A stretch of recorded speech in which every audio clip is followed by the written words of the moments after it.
Right. Okay, good day.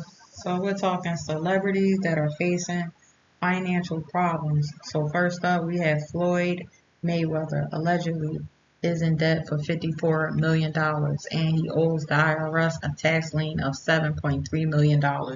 There's a legal battle taking place and lawsuits against his former investment manager and real estate advisor alleging fraud and unauthorized use of his funds and jewelry.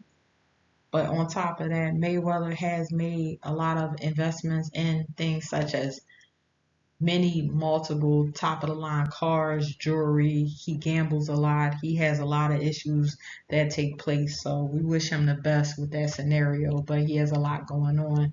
He's about, I think, 50 years old at this point in time, or close to 50. So with that being said, his prime is gone. So I'm not really sure which window he'll pursue in the future, but I wish him the best of luck. Nicolas Cage, once one of Hollywood's highest paid actors, he famously blew $150 million fortune on weird purchases such as dinosaur skull. They cost $276,000 and $150,000 octopus, along with 15 global houses that resulted in him owing the IRS $6.3 million. Through working, he was able to settle the debts without declaring bankruptcy, sources obtained from BuzzFeed. But this is still, for regular people, is beyond our imagination. It's crazy.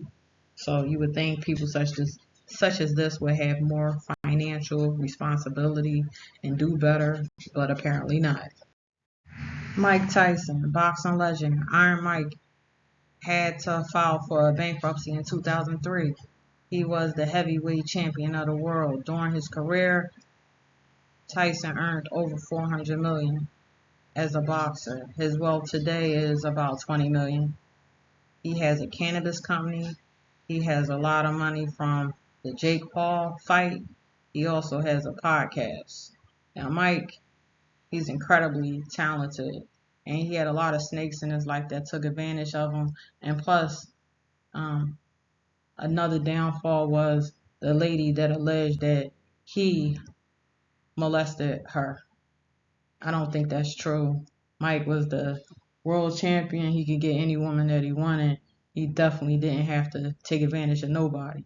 So this is another situation equivalent to Tupac, somebody saying that they this man harmed them, and then they're nowhere to be found today after they say these kind of allegations. Because if somebody hurt me, I'm gonna be talking about it still to this day.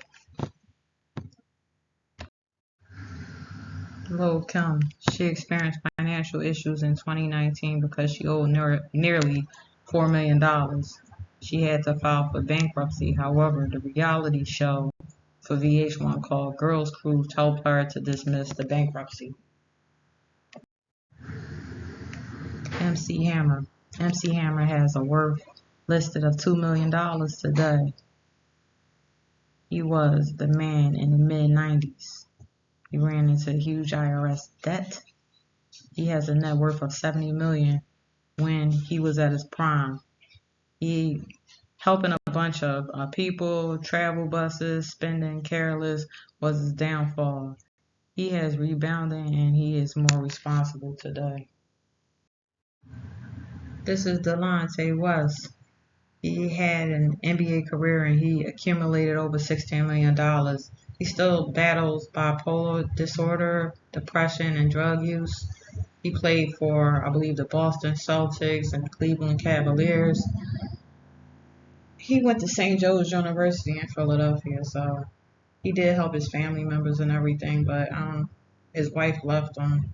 I don't know what's going on with him, but Mark Cuban did try to help him out and everything, but he just is in a continuous battle, so we wish him the best. But he was a person that's financially struggling and he had a good amount of money, so God bless him. I hope he gets well soon.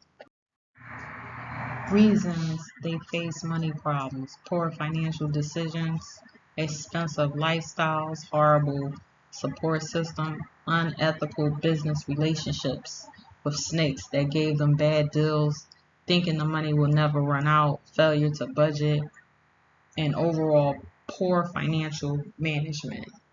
Now, this is the end of what I did, but pretty much, even though they look wealthy and they have a lot of assets when you see them, they still deal with the same problems that we deal with, but on a more gigantic level. So you just have to take into consideration that you have to stay on a budget, maybe buy a home that is yours and pay for it cash so that you don't have all these different responsibilities of trying to own a home in 4 different parts of the world. So you just have to be logical and remember that that lifestyle might be temporary. It's not always guaranteed to go on forever. Now, when you look at YouTube, you see a lot of celebrities that are now on YouTube, people that we saw with the fancy videos when we were children and we saw them in movies and everything, and now they're on YouTube trying to accumulate money and podcast just like the rest of everybody else. So that's just the story. That's how it goes. But I thank you for listening. You have a great night. Thanks for your time.